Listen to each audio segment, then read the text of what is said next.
The views and opinions of this broadcast do not reflect the views and opinions of Armed Media, New Productions and its affiliates. Enjoy the show.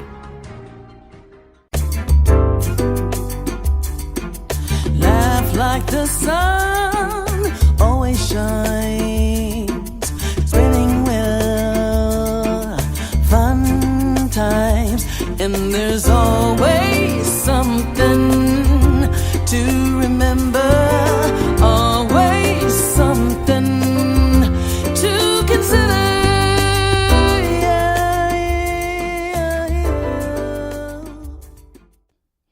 Hi, this is Katreese Barnes and Something to Consider. And this week I have part 2 of my conversation with astrologist Laurie St Claire. Hi, Laurie. Hi, Katreese. How are you doing? Good. I wanted to bring you back on because last week we were getting into some really great conversations about what's going on, planetary wise and what's affecting, mass consciousness and all this crazy behavior and Right. all these things that are popping up that people are going like, what? Where did this come from? Yeah, no kidding, right? Yeah, what is definitely on everybody's mind right now. I remember I was talking about the transition from the planet Uranus, which had been in Aries, and it moved into Taurus May 15th, and that's a huge shift. That's when the volcanoes started going off on the island of Hawaii. I mean, that's really a typical thing for Uranus because it actually does deal with volcanoes, sudden changes. Guatemala now?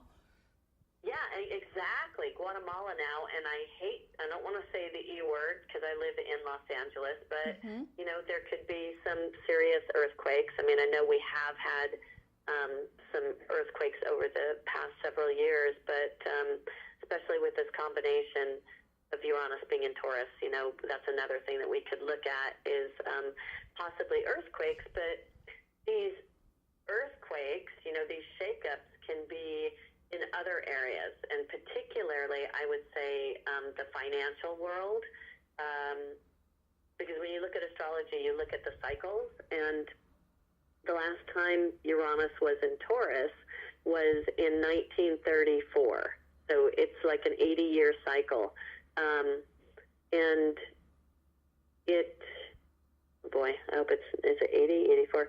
Anyways, last time it was 1934, and that's when the Securities and Exchange Commission was established.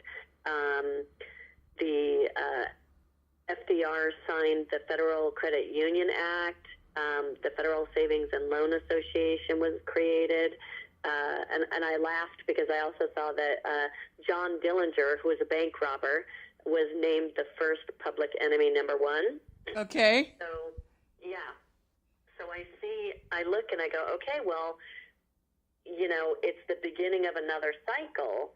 And when that happens, it usually, the things that happen are related back to that. So we should see some changes in, maybe in those institutions, in baking.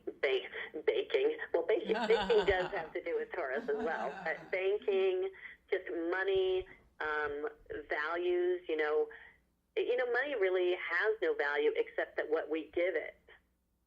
Yeah.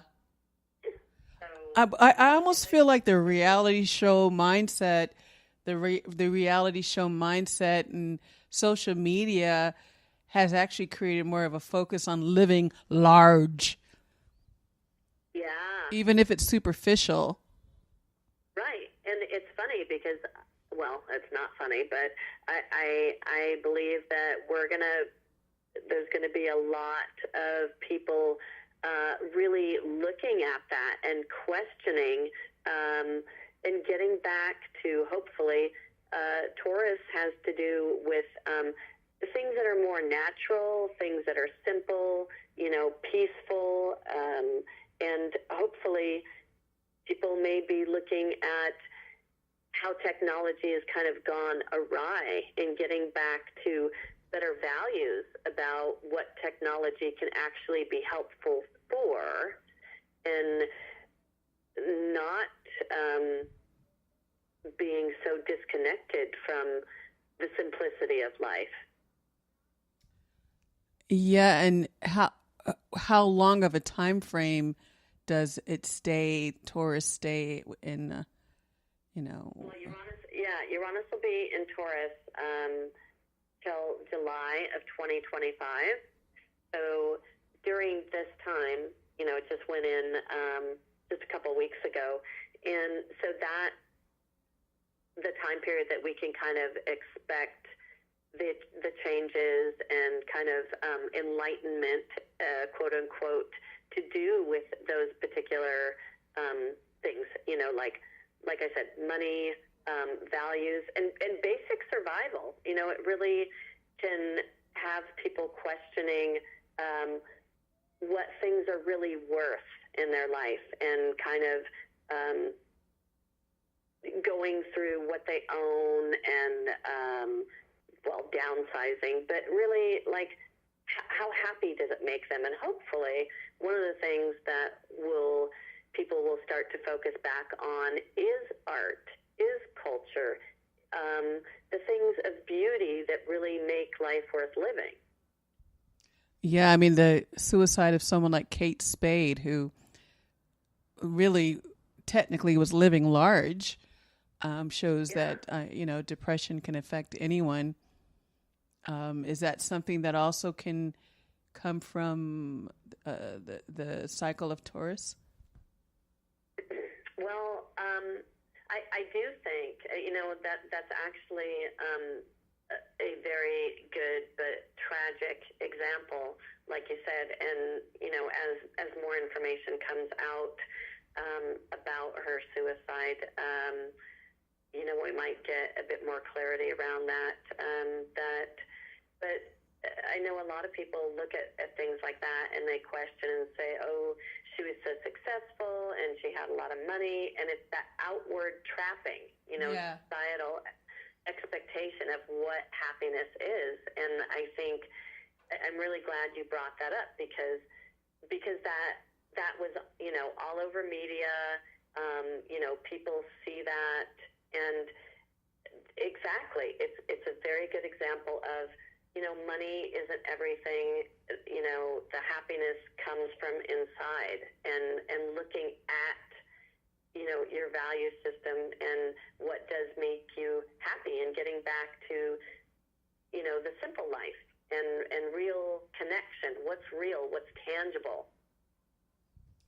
Yeah, and we don't know her story yet, but I just assume deep depression was involved, and that's kind of going back to the mental issues that we were talking. Exactly, and I saw when I had seen that she had committed suicide, one of the questions that went through my mind was she on medication?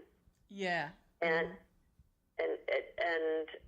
so are you saying yes, she was, or you? Oh, I have no idea. I have no idea. Okay. So exactly, and I know that some other prominent people have commit suicide, and they were on medication, and I think that's also a thing that can come up for questioning. Because the planet Uranus is about awakening, enlightenment, questioning the status quo, and looking at how disconnected from the body. Because Taurus is the sign that deals with the physical body. It's an earth sign, so it's very practical, it's very simple, it's very kind of wholesome. And part of that can be looking at getting back to a much simpler way of taking care of the body, getting back to a more natural and holistic way of taking care of yourself, instead of going for these medications that are synthetic, that have all of these side effects, and getting back to nature in that regards. Well, I know quite a few people who've taken medications for depression, bipolar, different things, and some of them it's taken them years to find the right dosage, actually, or the right. I mean, I'd say maybe a handful sing the praises of their medication, but it took like decades to find the right combinations. Right, to fine tune it, and I'll say right here, I worked at an office of psychiatrists years and years ago, and I'm not saying that medication isn't a good thing. I know that in certain cases medication is definitely necessary because there's an actual chemical imbalance. So I want to say that for the record, but I do think that the way the medical profession has gone, that's the first thing people do nowadays is just prescribe something, and there's not a lot of thought to it. It's kind of like the drug du jour, and the person, is kind of missing in the equation. The doctors and the big pharma, it's kind of, the person is kind of fallen out, and their individual needs, and individual attention, I think, has really gone by the wayside, and people need to be advocating much more for themselves. And so that's kind of how I look at that. And also,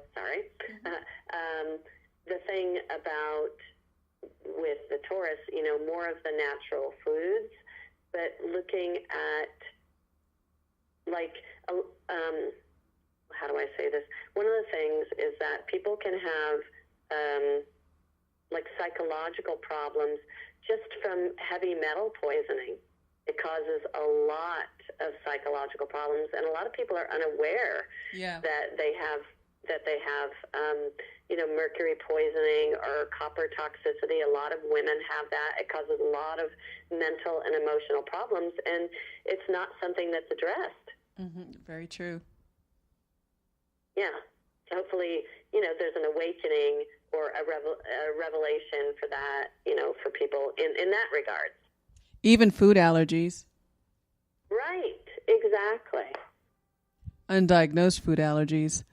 Or even how your body processes things. Like, I just did a DNA test where they could determine if you're a person who should not drink coffee or if you're someone who has the enzyme that breaks down coffee. Also a person who may be able to drink coffee but should not drink coffee after noon. See, that's fantastic, and that's kind of a great use of the planetary configuration of Uranus, which deals with technology and progress, and Taurus, which is the body. And look, you've got those two combining to give you information of how your body is processing something, and if you were able to digest these things, or you shouldn't be, you should stay away from it. And it's something that available, kind of globally. You can get it, on the internet, right? Yep. Yeah, that's cool. That's great. That's really awesome. I like that. I don't. Is that in the 23andMe or? Yeah, that was the 23andMe DNA test. Okay, that's cool. And they have a medical profile that you can get tested for. For different things. Yeah. Like if you have a predisposition for, I found out I have a fructose intolerance, a variant, and it makes sense. Right. See, but the thing is, but you took it upon yourself to do that, right? You weren't working with a practitioner that recommended that, right? No, I just thought it was a good idea. Right, exactly. And that's part of the personal empowerment around your own body, which is one of the benefits, which is great, which is a thing that we can really be doing, especially now that's the thing with the astrology is, kind of having this information and being able to have what do I want to say? I want to say it's the ability to kind of go with the flow instead of against the flow, and so you have the kind of the energy behind you for the things to just kind of move along a bit more easily if you know what the planetary energies are. Does that make sense to you? Yeah. Okay. It's kind of, I like to say, like, you know what, if you're going out on a boat and you're taking a trip, you get the weather forecast. You get the weather forecast, and you can make your decisions, if you want to go out when there's a storm approaching. If you don't, you make the necessary adjustments, and then you have the best time as you can. So were you prepared for some of this craziness going on now because of being in tune with the planets? Yeah. Yes, I was prepared for it, but I'm human. I still get, even though what's going on, you still get triggered. It's just that it's, I think you're able to kind of call yourself back to not being so reactive and feeling that you're kind of a victim of circumstance, and to be able to, when you do get upset about things, kind of like be able to go, okay, this is why this is going on. Not to use it as an excuse, but just to have an awareness and go, oh, okay, so you know what? This week is going to be a little bit more tense. People are going to be feeling a lot more raw. People are going to be more sensitive. So when you do have an encounter with somebody, you can just kind of let it roll off instead of taking it personally. Stuff like that. And with each person's individual chart, you can look at where the planets are in the sky and how they relate to your own chart. And that way you can see where the energies might be happening in your life or to you personally. That's why you can look at, say your friend is having a much more difficult time with life, and it could just be that in the timing of things, there are certain areas of her life that are getting set off, and that would be like, say you have a friend who has, is born at the beginning degrees of Scorpio. So anybody right now who's born at the beginning of Taurus or Scorpio or Leo or Aquarius, they're the people that are going to be most affected at this time of Uranus going into Taurus, because of the aspects that it's making to them personally. So they're going to be feeling these things very personally, whereas people that don't have planets at those degrees are going to be just seeing things happening more in the collective. Do you find sometimes people end up like comrades who have similar star chart patterns? Yeah.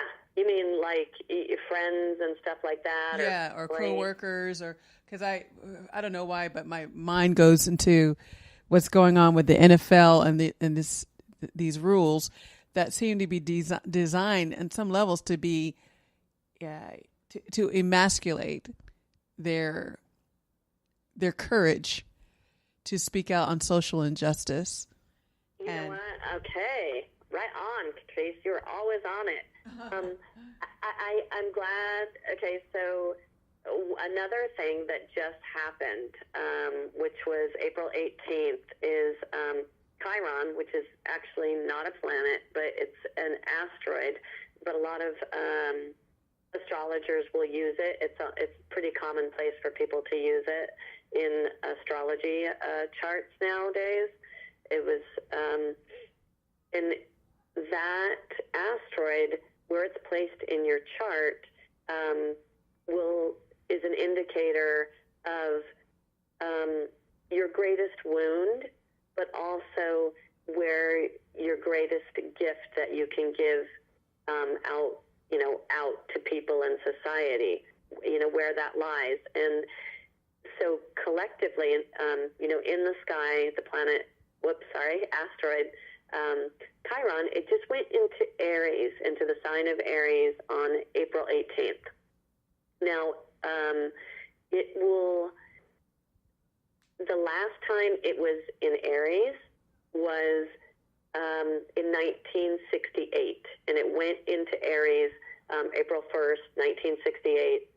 And so I went and I looked back, and Martin Luther King Jr. was assassinated April 4th, 1968.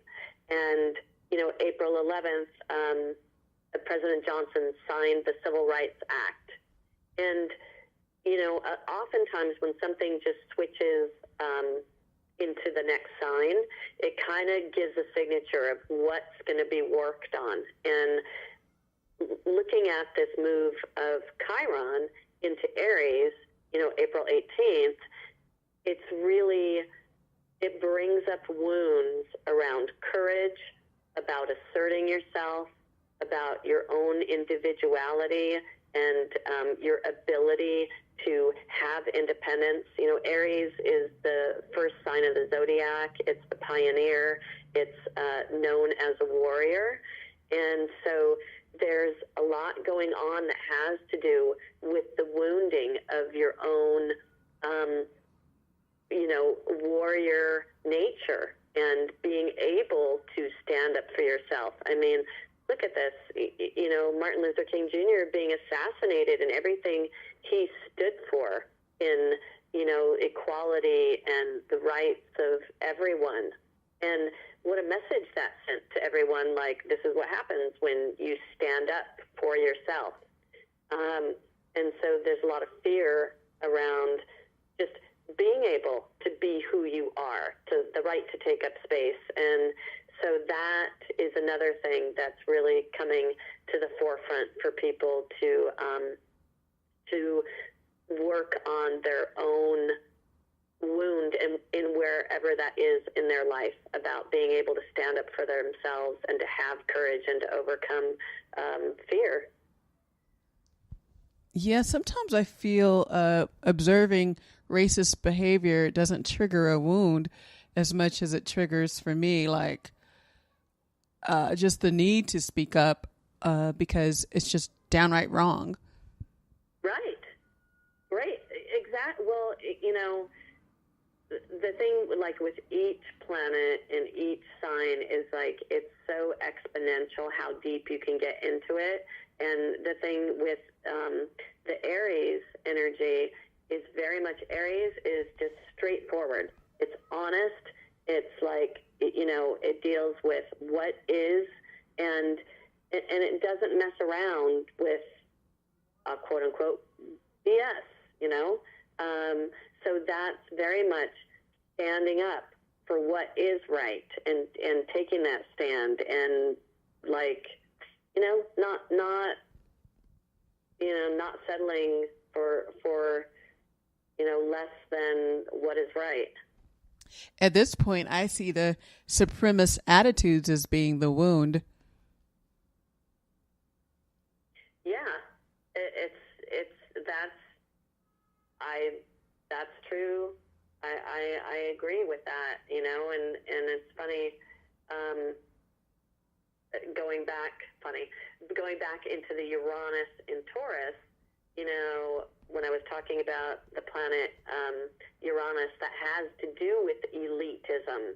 Mm-hmm. And Taurus can also be where we stagnate, and then also about the value system. And so making breakthroughs in the traditions and things that have been long held. And so when you look at the astrology, you have to take into account everything working together. It's harder when you kind of piecemeal it out. It's kind of like when people read, just their sun sign. Oh, yeah. So are you saying some of those little articles that people might read in a magazine aren't as thorough as what? Yeah. Definitely. You know, they're definitely not as thorough. Exactly. So that's what I was thinking when you were talking about the wound and the supremacy is, you know, a lot of times that can have to do with Uranus. And so when you kind of look at... Oh, my goodness. We're running out of time again. Oh, I can't believe this. Can you come back one more week? Oh, my gosh. Okay. Yeah. All right. You know, it just goes. I know. It's so easy to talk about this stuff with somebody who's an expert.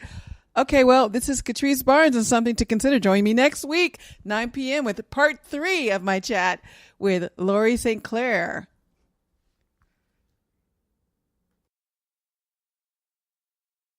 Through the night, made me feel so right, and there's always